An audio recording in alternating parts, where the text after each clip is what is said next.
Hello, everybody. Welcome. Hello. Welcome to another exciting episode of the Two Half Squats. I'm not pointing at my hat. Oh, yes, I am. I just said to Dave, we need to remember this is mostly an audio show. We're just doing the video because we can. Last show, I referenced my hat being backwards in the video, Oh, but you didn't know I was talking about the hat. yeah.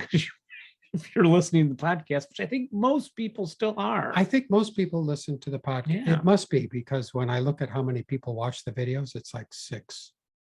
No, It's it very low. 300 or something? Oh, I don't know. I don't think it's that high, but anyway, we are the Two Half Squads and we are back. And through the miracle of technology, actually, you'll be amazed by this, the miracle of technology. Dave and I are doing a show together in person Look behind me. for the first time in 2-point-something years. I'll switch to my other camera there. You can see, look at this. We're both. Look, it's got the Hobbit. Oh, good to see you, Dave.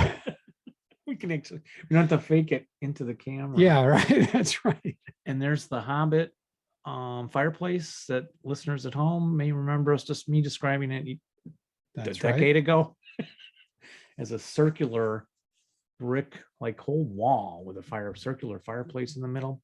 And yeah, I came down here and I was like, this feels so good. You have not been here for 2 years and a couple of months. Yep, I just love all the things, all the things, the artwork, the rocket ship over there, look at the computer setup Jeff's got.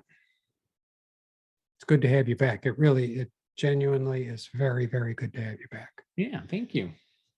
Back in the broadcast foxhole, so there's still room for 2. You noticed I did not fill up the foxhole with just stuff. So, yes. Yeah, amazing.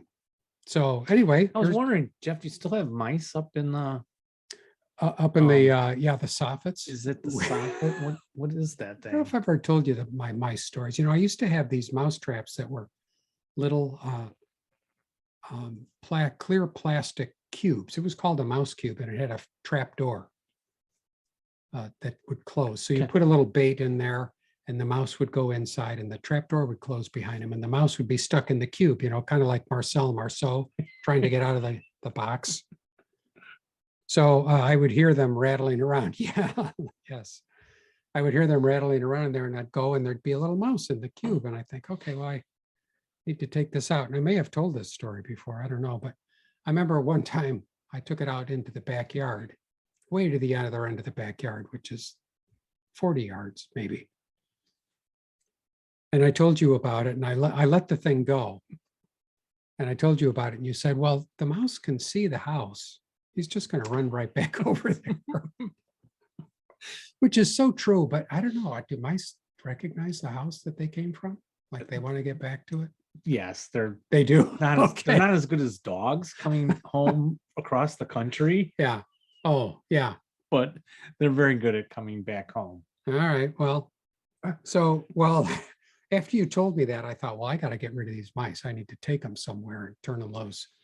So I would carefully put the mouse cube in the car. You don't want to turn it a certain way because the door will fall open and then the mouse gets loose in the car, mayhem ensues. So I would drive around. I mean, this is so stupid. I drive around looking for a place to release the mouse. I didn't want to release him in front of somebody else's house. That seems rude. Plus somebody's going to look out the window and like, what are you doing? I'm letting vermin go in front of your house. I hope you don't mind. So I drive around. I would drive down to the park, and I think, no, I don't want to scare the kids. I drive to the school. Got to get there before the kids get there. But then somebody's going to see, like, what's that weird guy doing over by the school? Then so finally find a place. I open the car door. I put the cube down. And then I'm thinking, that mouse is going to come out of that cube and jump right back into the car with me. So I get all worried. I put the cube out, close the door. I'm looking out the window. And usually by then, the policeman is coming by because somebody's reporting. All right, I put the cube out there, I turn it over, the little door falls open, and the mouse won't come out of the cube. So I'm sitting there waiting and waiting and waiting. Are you going to come out of the cube? And I don't want to shake him out of the cube because he's going to run up my arm and bite my face. And just the whole thing became such a terrible thing. Where you had to shake him out? He was like, yeah, if he clinging to wouldn't the come out. edges. Yeah, he wouldn't come out. He's like, it's nice in here. Well, and if it's the winter, I'm trying to find a place where it's warm. I don't want to just turn him loose in the snow. That seems cruel too. It's just Yeah, you might have been able to drive him down to Florida. That's true. I could have bought him a bus ticket, but Ratzel Rizzo. oh man, it got to be such a thing. I went back to a more standard trap that pretty much just crushes their little skulls and That's puts them the out. one that I like. Yeah, it's that's just Well, circle of life. I don't know if I've told my possum stories either. Once I get the index done, which I'm up to 121 episode, 121. It's a long way to go. I'll know what stories were told where, but I had Laura left the garage door open, and then there was manure in the garage like the next day, and I'm like, oh, something came in and left that. Okay, so then close the door, and then like the next day boxes were knocked over and there's more manure. I'm like, oh no, it's in here. So I started to search around for it, and it's real scary when you're sticking your head up the into the attic, the like garage area. And then look through all the boxes, and in my painting box was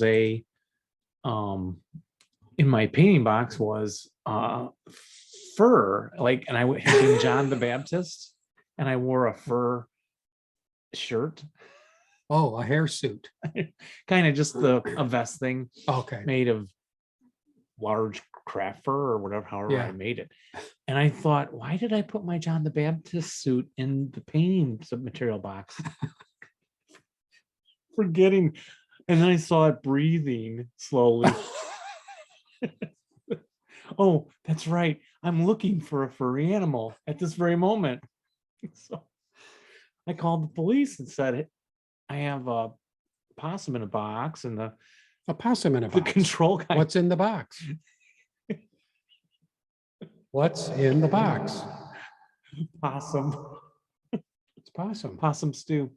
So the officer came up the driveway, and I said, don't you have some stuff to catch him? And he goes, oh, they said you got him in a box.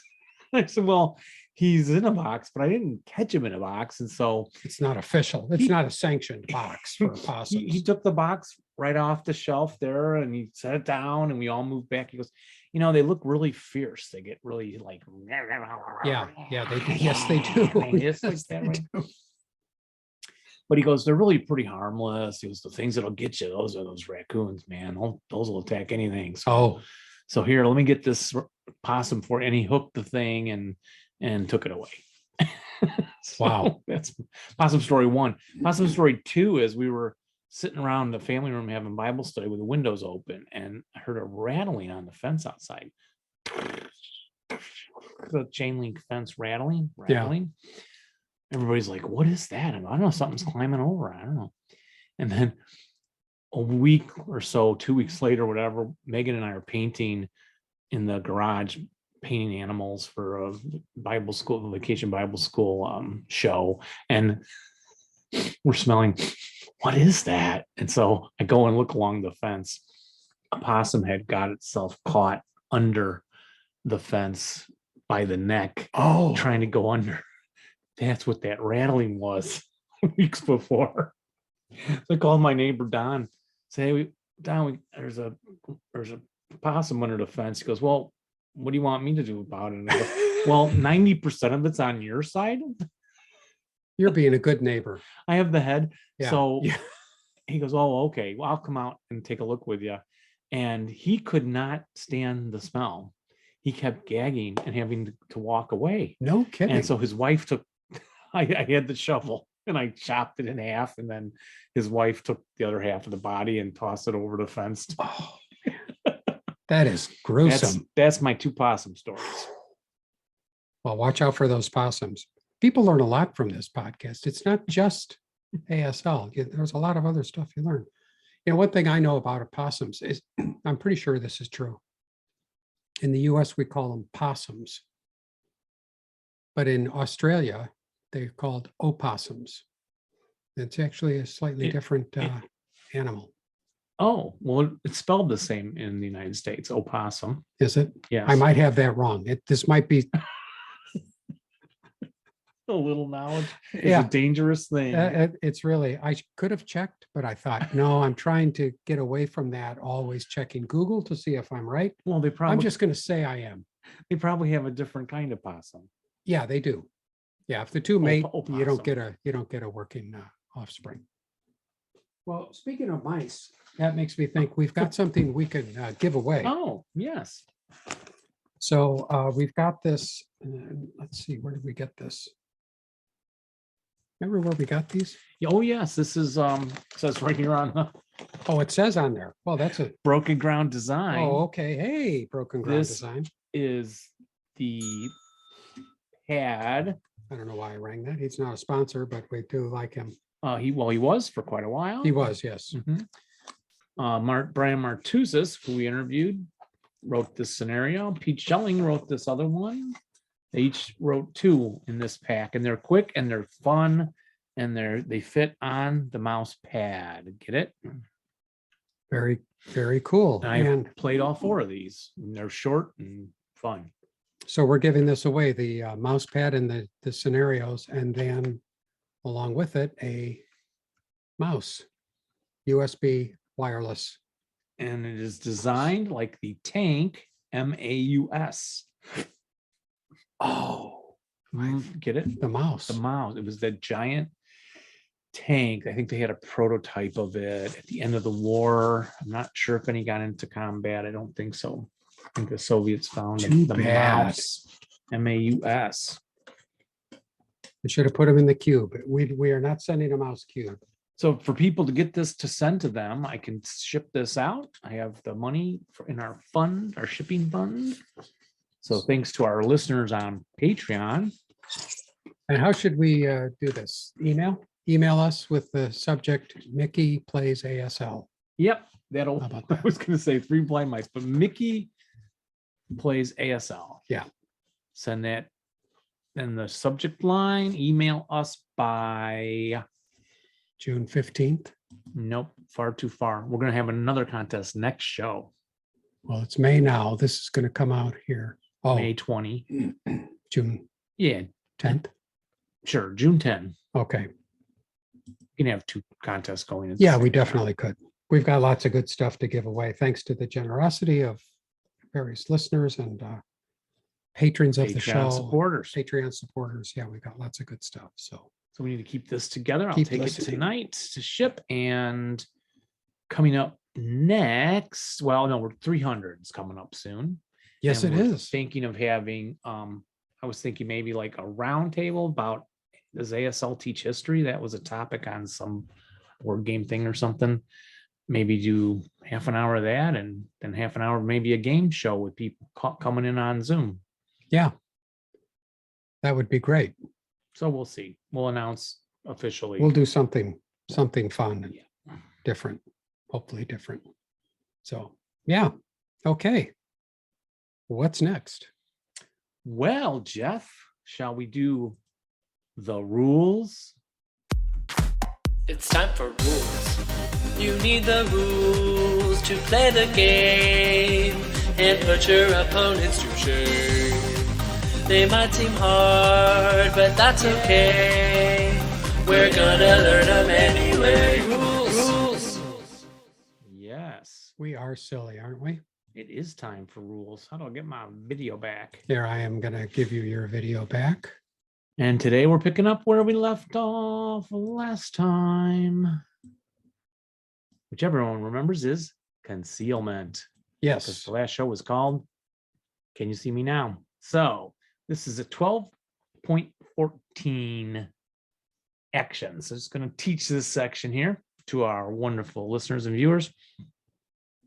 Any other activity which a concealed unit engages in, of course, other, I don't remember what came before this. Yeah. Any other activity which a concealed unit engages in causes loss of concealment if that unit is currently in the line of sight and within 16 hexes of a good order enemy ground unit.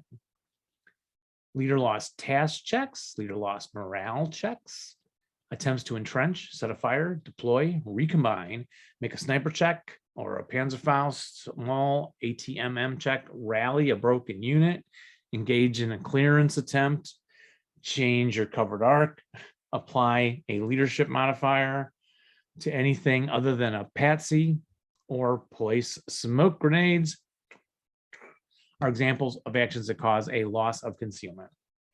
Now, So if they don't do anything, they're they can remain concealed, even if they're in clear line of sight within 16 hexes. correct. Okay. And I think in these rules, it doesn't cover the winter stuff, winter camo, or night, where there's cool things when you can move and stay concealed much better. But check this out.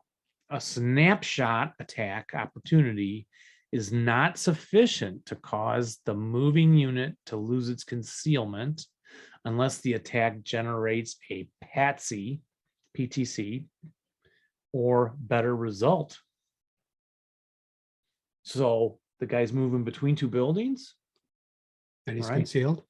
The snapshot shoots between the buildings. Okay. You don't just see him because he's crossing the open ground there. So questions?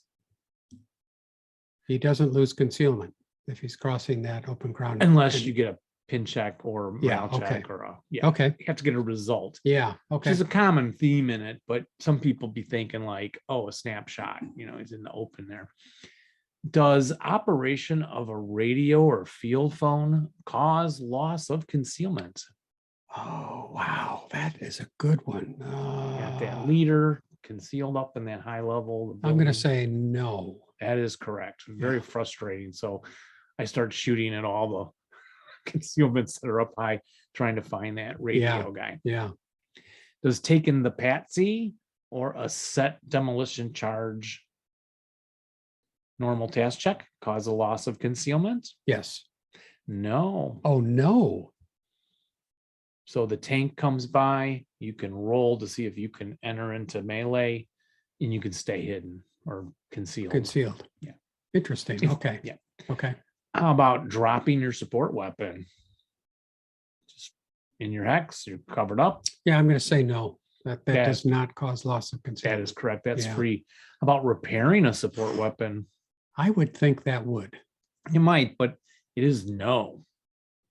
Wow. Stay concealed in Okay. the rally phase while you're repairing. That must come up a support lot, and I weapon. don't remember that. I think a lot. So of many them. times I don't remember these things coming up, but I know they do. I Typically, probably just think, yeah, this time I won't. This time. by the time we're often repairing a weapon, we're already lost concealment Yeah, because we've yeah. been firing it and it broke and stuff. But does spotting for a mortar, so you got the mortar and then you got the leader up in a building next to it who's spotting, he's concealed too, just like a radio guy. When he spots, does he lose concealment? I'll say no. Correct, just kind of like the radio. Yeah. Then I'll teach this next section for a bit, detection. Now, concealment can also be lost due to attempted enemy movement, not advance into a concealed unit's location. Whenever a non-berserk enemy infantry non-charging cav unit attempts to move into a location containing the concealed unit during the movement phase, the defender has to reveal at least one concealed unit in that location and then force them back out, the moving unit back, even from a wire location, to the last location occupied before entering that location. There's an exception, units allowed to enter an enemy location during the movement phase. So that's like your berserks, your bonsai charges, and so on. And then it will lose its concealment and end the movement phase. So your concealed guy tries to go into his concealment stack. He shows a factor that's a real thing, covers it back up. You lose concealment and end the movement phase. So when it ends its move, is it subject to possible defensive first fire attack? Yes. Yes, it is. Yeah. If the attacker's concealed, may the defender force him to momentarily reveal a non-dummy unit in the stack before he reveals any unit. Ooh. If the attacker's concealed, may the defender force him to momentarily reveal a non-dummy unit before the defender does. No, Actually, yes. really. I mean, I thought it would be yes, because you wouldn't have asked the question if it wasn't yes. Sometimes I invert them. Oh, Um, okay. Yeah, but that's an interesting one. So then the Okay. attacker, if he cannot, oh, I'm going to enter your concealed stack with my concealed stack, then you have the right to say, well, you show me first. You Okay. got something in there. Yeah. Because I'm the defender just sitting here. And when I cannot, do I have to remove my dummy stack? Yes. Yes. It's gone. So again, when would you ever move into the enemy like that? Not very often. Can't think of why. Then so same situation. Is the movement factor expended in attempting to move into the concealed unit's location, like 2 for a building? Is that still used, those movement points, or is it canceled? Do we count that? Yeah, as I think 2? it's still used. Yes, it is. Yeah. But they're considered expended in the location returned to. So if you're in Okay. open ground and try to go into that building, the guy pushes you out, takes away your concealment, and shoots. Yeah, then In you're that exposed, and yeah. So if you go back into the hex you were coming from because of this situation, does such re-entry cause any already existing residual firepower in the return to location to attack you again? I'm going to say yes. That is correct. Oh, man. I don't know when I ever would be. Well, I'm sure there's times. Yeah. You got that little Yeah. one resid, you move through it, you survive it, keep going at the guy, he pushes you back, got to take the resid again. Ooh, nasty. Yep. Does that apply even if it had already attacked that unit in that phase, that same resid? Well, yes. Yeah, I would think so. Yeah.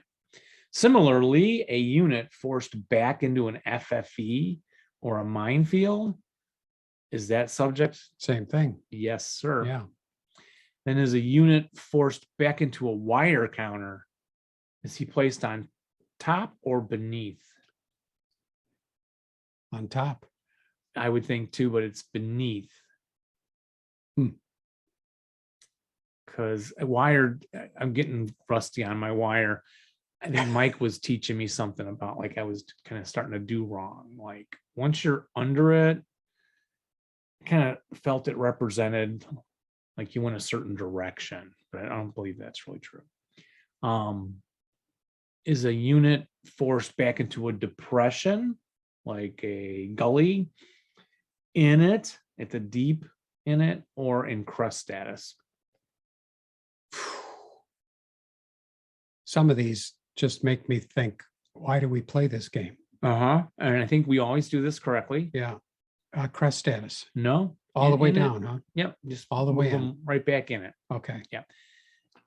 Wow. Could seem more logical. I guess it makes sense. It's just there are consequences. You're just If you're going to be back making in. those moves, you got to risk the consequences. Can a unit then force back into an entrenchment or shell hole location? Can it use the TEM of the shell hole versus any ensuing defensive fire? Wow. Yeah, and this one I don't even. I Oh don't- my gosh. I don't even know what I do when we get to these That situations. is hilarious. So you just run over the shell holes coming in, you're pushed back into the shell hole hex, and then the guy shoots at you with first fire. You count the shell hole TEM. I hope so.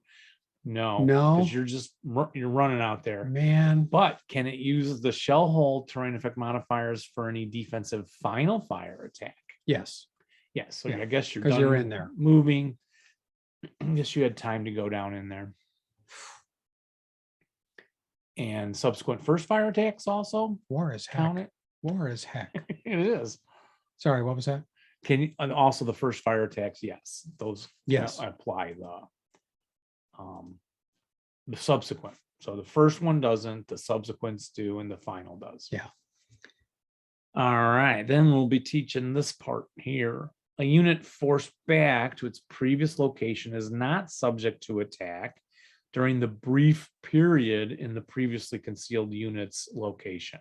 So if you stepped into the location, the guy revealed a factor, pushed you out, and in his location were minefields, you don't get hit with anything in his hex. Yeah. Yeah, Okay. you just try to go in. Right. You never try to go in. really- You never actually enter the hex. Nor Yeah, because the movement points are expended in your original hex. that's probably the way to think of it. Yeah. Right. Nor can it be the subject of a snapshot from the firer's hex while attempting to enter the concealed unit's location. Okay. But it is subject to snapshots, other first fire attacks, when being returned to its previously occupied location. Okay. So that kind of means, I guess, if you, Yeah, because you're not spending movement points in the destination you're trying to reach. So you can't get a snapshot taken against you there. going in, It's just going back. You could. yes. Yeah. Here's an oh wow moment that I had when I wrote these. Let's see if I still am wowed. Random selection is used to determine which of the multiple concealed units must lose their concealment. That's an oh wow moment. Oh, wow. Random selection is used to determine which of the multiple concealed units must lose their concealment. They all don't have to. So if I move 2 squads, Oh, again, listeners, chime in. I know last show we had some confusion on an issue. I forgot what it is now. We actually said it correctly, but it was about moving 2 stacks together, moving Oh. 2 stacks of concealments together, yeah, we did. And we did say you can move the 2 don't. No, maybe we said you couldn't. or 'cause it was dummy I stacks. couldn't That's right. imagine when you would ever move 2 dummies together. Yeah. But yeah, it would be the same rule. So if you have a applying. dummy stack of 3, it's actually a concealment counter over 2 dummies. Yeah. And another dummy stack of 3 would be a concealment counter over 2 dummies. If you move them together, you would remove 1 concealment counter and you'd be left with 5, 5. a stack of 5. I think stack I of was saying, why would you ever do that? Two. You did say that, and we didn't come up with a good. No, I wonder if people have done that. Also, I don't think know Mike why you Rizzi couldn't. was saying, I think on the Game Squad, or where would this come up on the Facebook? We don't go to the Facebook. Facebook page. Yeah, we don't go on Facebook. Mike's been trying to help us a little with that, get aware of that. So that when we play, me and Mike and Dave and you, or whatever, tend to spread out the dummy stacks, and he says a lot of players keep them all together, and then they start moving them separate because you get to add the extra concealment on top. So you're technically adding in a bunch, making more stacks. Yeah. Okay. Yeah. Then starting that way. Right. So random selection is used to determine which multiple concealed units must lose their concealment, but all hidden units in the location must be placed on board beneath a concealment prior to that random selection. So if the defender is unable to reveal, I think what I do is just reveal the entire stack all the time. Yeah. Every time. Yeah. So, so if the defender is unable to reveal a non-dummy unit in that location, because there are none, are all of his concealments and dummies in the location removed? I would think yes. Yes. Yeah. May the moving unit continue to its move then from that location without ever having been forced out? If there's no one in there? Yes. Yep. If the only concealed unit revealed is a single man counter, must the attacker stop? Say that again. If the only concealed unit revealed, so I guess you do this random selection. Okay, Oh, I have to reveal this single man counter. right. Must the attacker stop? What's the normal option when you run into just a leader blocking your road ahead of you? Remember, we never do it. We never do it. No, it never comes up much. But Yeah. there's an infantry overrun. So Oh, you can do that in this case too. okay. Go to the Yeah, infantry. that doesn't come up very often for us. I guess we need to play more. No, well, maybe it's dumb to use your leader to block something. Yeah. No, it's not if it's all you got. Yeah, Maybe we play so well we never have to use our leaders to block that's the what it exit is. X. We play so well. We always have complete squads. Dave and I play so well, most of these rules never come up.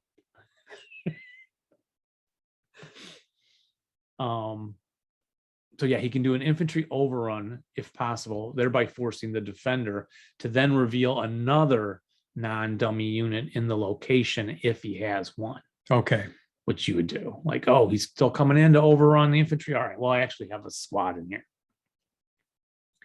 So does a unit concealed in woods or building necessarily lose that status due to an opposing infantry unit using bypass in the hex? oh. So I'm concealed in the woods. Yeah. You're concealed stack coming at me, and you bypass. Then do I lose that status? Yes. No. Oh, The opposing unit must actually attempt to occupy the concealed unit's obstacle and location, not using bypass oh, they must. to cause loss of concealment. Oh, I see. Okay. So again, I don't think I try to bypass. If you think the guy's really got nothing there, You just go in. I'm going to bypass. Make him reveal and shoot me Yeah, right. while Okay. I'm in the neg 2 bypassing. Yeah. Yeah. Of course, you could just go in too, but if I don't want to pay the movement points, Right. Yeah, right. Right. so it would depend how fast I have to move, I guess. However, should defensive fire or the presence of other unknown units in the planned exit hex, shoot, what do they mean exit hex, or other unforeseen circumstances, force a bypass infantry unit to end its movement phase prematurely in the bypass location with a concealed enemy unit, all concealment in that location is lost. So, so he's bypassing defensive first fire. Someone shoots from a different place, then he breaks, he ends up in the hex, then it's saying all concealment in that location is lost. So Okay, this is the point in the rules where it's become so arcane and subtle and tricky that I just nod my head at you. Like, oh yeah, well, uh-huh. again, I'm thinking But- like, may the previously concealed defending units then in that woods, right, that you're trying to bypass, use triple point blank fire against any units in the same location then? Yeah, Yes, you may. okay. So there's the benefit. The broke guy breaks. He ends up in your hex. You have to lose your concealment, but then pow, go ahead and just shoot at him. Are they also going to get a neg 2 for first fire, non-assault, and open ground if it applies? Yes, Yes, they are. Even if the targets are already pinned, though. So if the guy gets pinned, yeah, bypassing, he has to be in your building suddenly.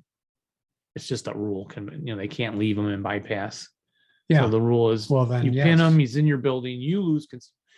Does he still do you get the negs, or does he stop moving when he's pinned? No, I think he still gets the next. He's actually stopped moving when he's pinned. Oh, really? So it's a no. Now, if he's broken, you still get it because he's like running away in fear or something. Okay. So kind of the way to try and remember that. Do you get the neg 2 even if the bypass is terrain other than open ground? Would you get a neg 2 if it's not open ground when you're bypassing something? No. So then we'll just teach this part here. This first fire movement open ground dial modifier and the lack of the TEM apply to units in an obstacle location only if they were in the act of bypassing when first fired upon. Example, a berserk unit entering the same location in non-bypass mode would be subject only to the non-assault movement and gets the plus of the building. So you can only get the neg thing when he's bypassing, because he's in, like, it's a normal shooting at a bypassing guy. If the bypassing unit cannot enter the bypass location, example, a fortified building location with an enemy squad in it. Remember, you can't enter it if it's got an enemy squad. Right. Then the unit is forced back to the previously occupied location it may enter. Okay. So during final fire, the moving units would be entitled to the full terrain effect modifier for the obstacle they end up in and may attack in turn during their advanced fire phase if they are able. So it's pretty much the normal rules for if you charge a berserker into a building. The guy defenses at triple or subsequent, and then you fire in the advanced fire phase. So same thing, if you're bypassing, you get forced into the building. Same thing. Okay. Are any of the survivors then held in melee? Because now they're both in the same building that he was bypassing. Yeah, I would think so.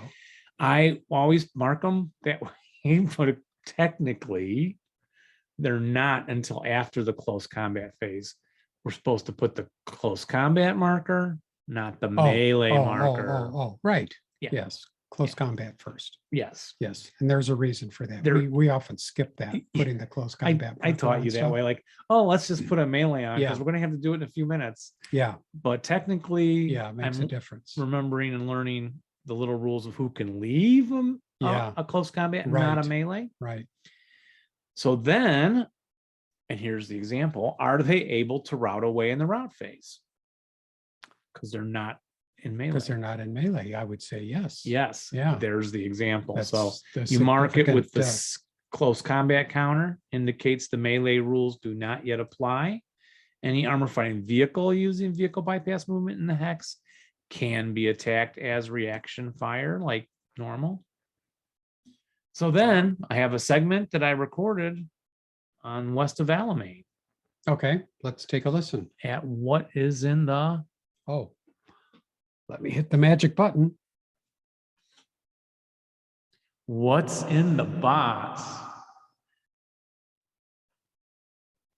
Hello, everyone. Maybe you remember Hollow Legions.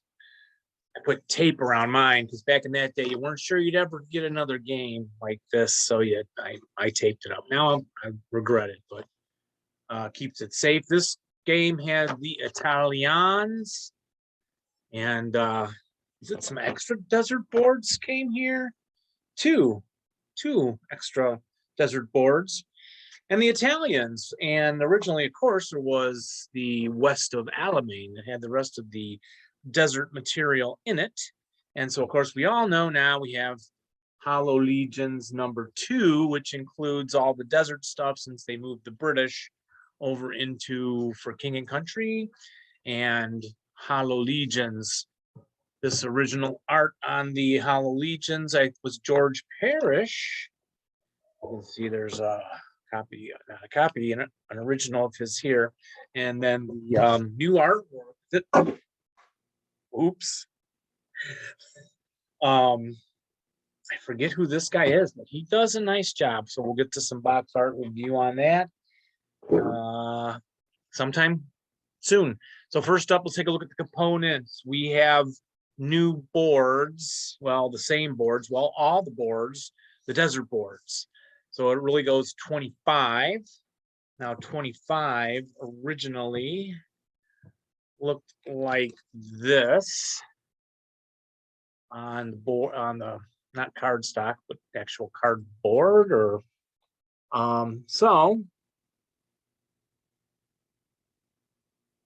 there you go, side by side comparison. Kind of hard to see the olive trees on the old board up here. New Orchard, Texas. Now, in between, you may have ordered your own set of cardstock boards when MMP put them out. And looking at the one that comes with the new game and the one that comes with the boards you bought separately when they first issued all those thin boards. I kind of like the work on this one a little better. This one, it's kind of craggy down in those gullies on that hill compared to this. There's more craggy gullies. I got to remember I'm doing a podcast as well as a YouTube. And it's lighter on the new 125. Less detail on the building though, by a large degree. Interesting. But the crags I also like better on the new board than the 25 skinny cardstock. Woo, woo, woo, kind of like you're in a cartoon running, trying to run away from the Wile E. Coyote there. Yeah, interesting. The original. Yeah, I think this, in some ways, the new board 25 is a little more similar to the old board 25 than the one that came out in the big set of the 200 boards or whatever we bought back when we bought them. So board 25. Then we go here to board 25E. Now this used to be an escarpment overlay, and I don't think it made any sense to have it be an escarpment overlay. So I like what they did here, made that into its own board. 25E, and then the rest of these is not much to look at. No offense to the desert compared to other theaters, but 26, maybe get a look at the memory test, Hamada or the brush. The brush. The Hamada was little rocks, right? So the brush, you can see it's multicolored little brush, little specks of some green and brown. And in the original board looked more like this. It was just all more brown, kind of scrub. Was that the right word? Comparing the two boards there. So the rest of the boards, yeah, they're desert, 27, 28, 29, then 30, 31, which I'm assuming came out later with the Hollow Legions. I forget which one, must have been. So they're all on cardstock. A couple of mine aren't folded very well. So anyway, those are the new boards. Then you can see that there are overlays, come with the full set of overlays. Now, the old ones, looking at that, the change ups are on these, there's 8 sheets. The hillocks have some interesting artwork on them, a little more suggestive of edge of a hill, I suppose. No, the deers have like an edge, supposed to be, I guess, going down into the sand. The hillocks are just the same brown. There's more variation in the color in these hillocks. The buildings look pretty similar. Then the real change up here too is the sand. Even the basic like hard sand is got some graphics on it that are more textury, and the sand dunes and sand overlays, which is actual sand, really look like sand. They did a nice job. I know this YouTube video isn't quite, but real improvement in the graphics on your overlays. We're all moving toward realism, which makes me wonder why, again, the counters they reissued with the standard black and white. I know why. They said people love it more. The wadis on these versions, the brown lines for the cliff edges are still kind of very geometric. Maybe a bit too geometric to go with all the fancy schmancy new graphics. But there's all your sand dunes and so on. So a blue sheet of paper comes with it. And, you know, I'm a big fan of the blue sheet of paper. So overlays and boards, the scenarios. There's a stack of them. I didn't preview these, but quickly, you got some from AP 28, AP 27, Action Packs, the Flea Circus. Am I looking at this from the right? OB 7. Shoot, is OB out of the bunker 7? Was that? No. A lot of, yeah, so got a ton of them all put together. Italians, yeah, I'm forgetting. This has also all the Italian scenarios, I guess. And probably all the desert ones, right? So Art of Dying from the journals from the annuals, Savoya, which took place on the desert boards, Nocturnal Attrition from J30. I must have played that. Board 25. Yeah, I remember that one. It's on that mountain. They're here reverse. So in the front section, there's a bunch that are on the different non-desert boards that all include the Italians. And then they break into the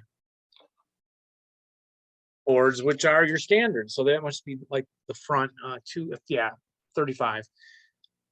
35 Blazing Chariots, 36 Rachi Ridge, and then Compson, the very famous, right? With the, and I've played all these desert ones. I suggest you try them, you know, and they get a lot of desert boards. You can have a lot of space. You're shooting long distances. Fort McGregor, yeah, this is the British had the Germans. The British were like a fort with surrounded with a bunch of 33 wire counters, foxholes, Sangar. Ridgehead too wet. Boy, yeah, it's been a while, but for that retribution scenario 55. So they go from 42 to 51.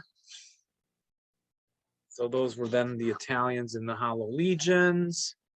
And then the new, I guess not new, but all the reissues. Oh yeah. You heard a little excitement in my voice. That was I just came upon the scenarios that came with, Arindiamo, updated from the original version, but that's one of the desert boards. So that goes to 58 with the Italians in it. So then here's the trick. Then these scenarios jump to number 253. So this must be picking up well after the Korean. I haven't even opened some of the other reissues yet. 253, Our Place in the Sun.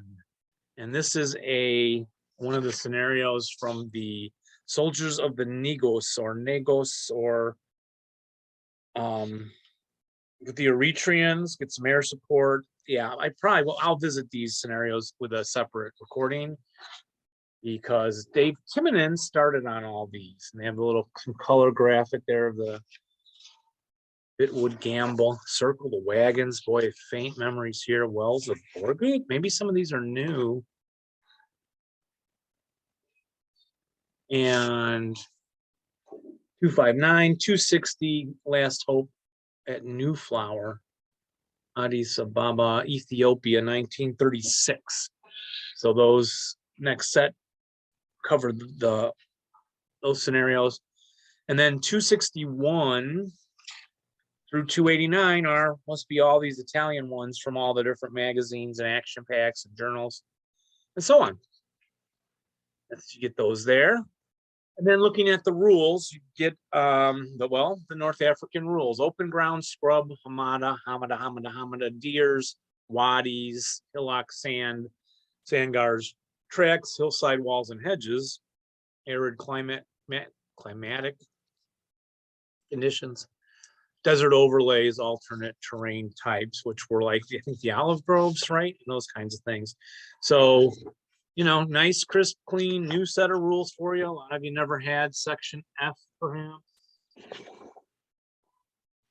I got to get to work switching out my old set of rules. A very good kind of example of play that covers shooting over the hillocks, which are fun, and all the new terrain type, the sun blindness and all those in the climate conditions, the escarpment, the overlays, yep, right on through. I forget how many pages they were originally. Now go to F20. Well, F20 is blank, but F19. 1 to 19. Of course, with your set of Italians, you're going to get the Italian vehicles. You get a white page piece of paper with 3-hole punch. You get a Italian vehicle notes, which covers the Italian vehicles, the ordnance notes, the standard vehicle rarity chart. I never have used these, but I'm sure a lot of you have used these, but not me. Yeah, chapter H notes. Don't think there's any Ethiopian stuff that went in that. Don't think so. And then you have some replacement pages, I'm supposing, which is the Italian page, A55. What did they change on these? They added the Eritreans. Oh, sure, look for the black dot. This is what they do. They put the black dot in there, showing you what's new. The Eritreans are now added into the basic section A rules. A57 is in here. Doesn't have a black dot by it. Chapter A footnotes are all in here. It adds the Eritrean footnote and Ethiopian footnote back and the bottom from Soldiers of the Negos. SON, another white sheet of paper, 3-hole punched. Fantastic. So some chapter A replacement pages. And that gets us to the counter sheets. Boy, that looks familiar. There's, there's your Hollow Legions. Or sheet 1 of 5. It has the Italians. Now this doesn't have the upgraded Italians. You can get with Le Franc Terreur. I think you can get a version from Broken Ground Design. Because there was the whole article and discussion about the Italians, that they wouldn't be this poor often. 3, 4, 6s for first line troops. And the leaders, oh, my Italians are pretty worn, which I found interesting. Like, did I play the Italians that much? Or was it just that there was such a select group of Italian counters instead of like 3 sheets of Germans, to use on different scenarios, that they just happened to get worn? Sheet 2 is this must be the Eritreans. Yeah, you can tell from the artwork. They have the hats on them. Oops, the hats. This camera is not going to do justice to this, but if you look closely at the counters, and they have first line are in a circle, second line, and those are 3-4-7s first line, and 3-3-6 second line troops, and they have again the what do you call that? A fez? I actually don't know. I'm sorry. The leaders have the artwork that's different. Set of heavy ATRs, the usual, and then you get your desert counters added into this one. The ones that have the dummy mine fields, which was new in the desert stuff, right? Some animal pack counters, vehicle crest hold down, paved roads and tracks for the desert, 1-lane bridge markers, and sheet 3 is the vehicles. Sniper for the Ethiopians, I think. Yep. Vehicles, again, some larger print. Now I have new bifocals, so I can read these really well. Although, I'll show you what Dave Timonen and I both sometimes use this magnifying glass when we're looking at our table. It's amazing. It actually kind of makes you able to see things better from not a bad distance. You don't have to pick up things and bend way down over the tabletop because my bifocals ain't gonna cut it when I'm, a foot, 2 feet away from these counters.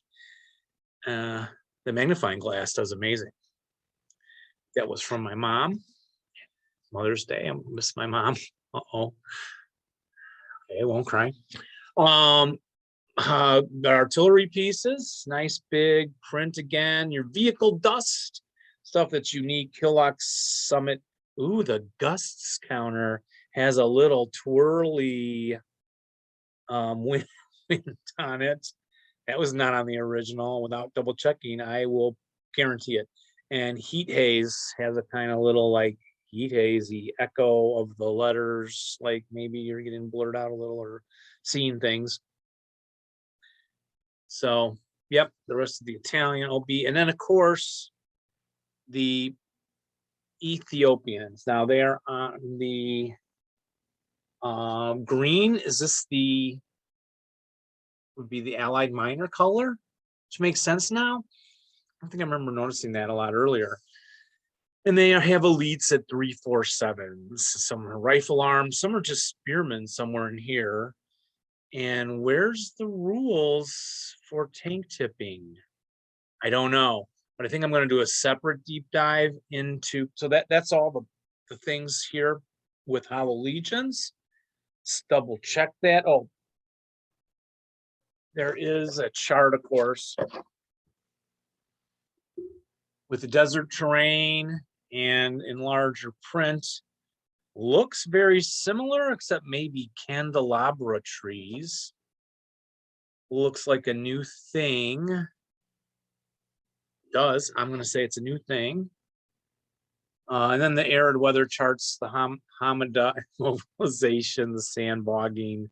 Yeah, I remember this has been a while, but desert board. So the back of the box, you get your 8 maps, 8 sheets of overlays. We didn't look at those. Yeah, we did. 5 counter sheets, the scenarios, 53 in total. Updated rules page set. Italian chapter H, chapter F, North Africa, chapter 1, divider. It says playing time, 2 hours. Really? We're still saying that? Or more, depending on scenario. So that's the minimum, I suppose. Yep, so there you go. Hollow Legions, everything in it. I could do a deep dive into the Ethiopians and stuff for another show, but just quickly, I do have them out here. Here are my Italians and Ethiopian counters.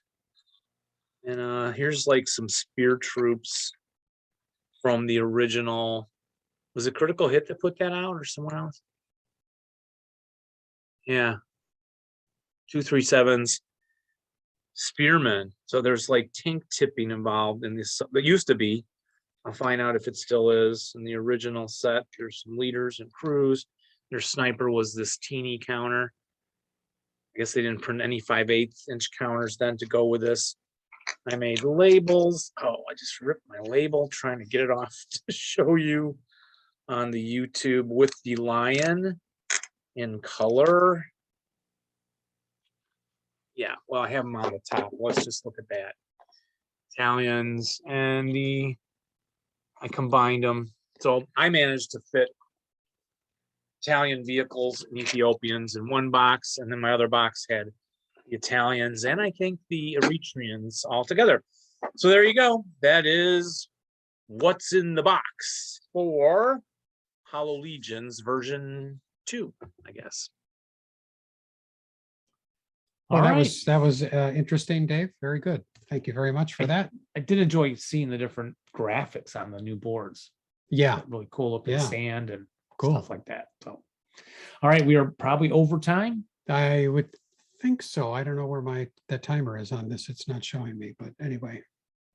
We'll have to sign off. We'll call that a show. And we thank everybody for listening as usual. And looking forward to seeing you next time on the 2 half squads. But remember, until then, remember to roll low and rally well, but not when you're playing us. See how easy that is when we're live? Yeah, it's much better. This has been much better. Bye, everybody. Bye-bye, everyone.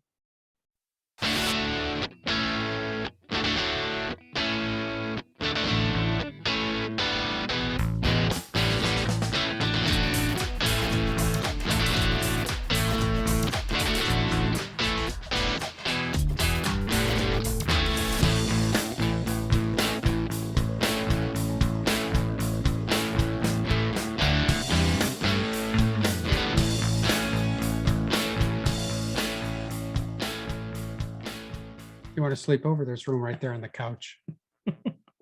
Good to be back. Yeah.